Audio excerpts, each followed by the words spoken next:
In the heart of the digital gold rush, one name stands above all. Nvidia, the architect of the intelligence revolution. $68 billion in a single quarter, a 73% leap. Their numbers were supposed to silence the skeptics.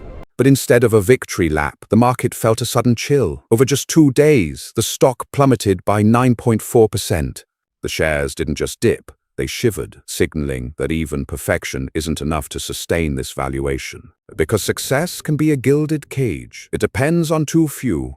The circular financing of big tech firms has inflated AI into a multi-trillion-dollar industry. Vendor financing has become the engine of a dangerous loop. Michael Burry sees a fiction in the numbers. Big tech is stretching depreciation schedules, making aging servers look younger on paper, just to keep the earnings illusion alive. These giants are pouring hundreds of billions into a capex black hole, straining the very cash flow that keeps the engine running. To Burry, it's the ghost of Cisco in 2000. Back then, the networking giant chased 50% growth, only to be crushed by billions in worthless inventory. Nvidia's purchase obligations have exploded to $117 billion, nearly matching their entire annual cash flow. They are locking in a future they cannot yet see. Then there's the ghost of circular financing. Invest in your customers so they can buy your own products. Is it genuine growth? Or is it a mirage of demand? A closed loop designed to keep the music playing while the chairs are being removed. But the real wall isn't software, it's hardware. The memory crunch is here. HBM prices are surging 30%, turning into a silent margin killer. GPU performance is soaring, but the data is getting stuck at the gate. As memory costs climb, the era of effortless profit begins to fracture. Look at the cracks. Annual gross margins have already slipped from 75 to 71.1%. The peak margin era is no longer a theory, it's a reality. The pessimists see a needle approaching the AI bubble. If it pops, it won't just be a correction, it'll be havoc. But Jensen Huang stands firm amidst the swirling doubt.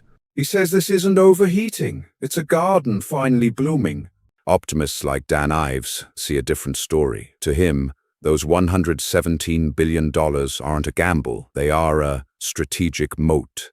Ives calls it a gold medal performance. By locking up the entire supply chain for years, Nvidia hasn't just bought inventory, they've built a fortress that no competitor can storm.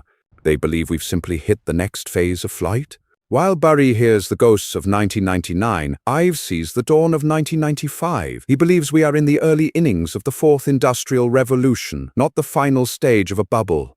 A CFO secures inventory further out than usual, but Burry warns this cushion is a mirage that will evaporate the moment the fever breaks.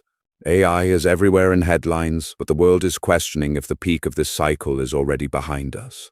The health of the entire industry hangs on this one bellwether. If the internal confidence fails, the fallout will be global. We are witnessing a tug-of-war for the future of tech. Time is the only judge that cannot be lobbied. The chips are on the table. Stakes have never been higher. Are we at the dawn of an era or the peak of a fever? Nvidia smashed records, but it couldn't soothe the fear of a cycle turning cold. The AI story continues, but the world is now watching with its eyes wide open. Integrity, visibility, and cash. These are the currencies of the new regime. The boom may fade, but the transformation is permanent. We are just learning its true price. Welcome to the era of accountability.